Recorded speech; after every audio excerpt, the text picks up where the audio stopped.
අයිබෝවන්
මම පෙන්නනවා ක්‍රමයක් ඒ විදිහට කරන්නත් පුළුවන්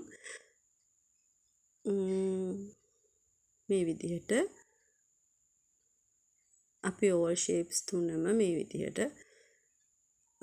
ඇතුළට නවා ගන්නවා බලන්න මෙන්න මේ විදිහටයි දිස් වෙන්නේ දැන් මේක අයන් කරන්න පුළුවන් නම් ගොඩාක් හොඳයි මේ තියෙන කන පිට පැත්ත දැන් මේකේ අපි ස්ටිෆ් දිගේ නවලා මහ ගන්නවා ස්ටිප් කෙලවර. ඒ කියන්නේ මෙන්න මේ විදිහට නවලා මහ ගන්න ඕන. ඔයාලට අතේ මහන්නත් පුළුවන්. මම ලයිනින් එකට අල්ලලා තමයි මහන්නේ.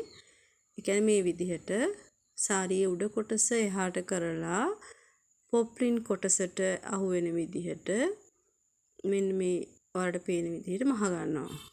ඇතුළට නවලයි මහ ගන්න ඕන අපි ස්ටිප් එක ළඟින් ඇතුළට නවන්න ඕන. නවලයි මහ ගන්නෙ. දැන් මේ විදිහට තමයි අවසානයේ දිස් වෙන්නේ. මේ පේනවනේ.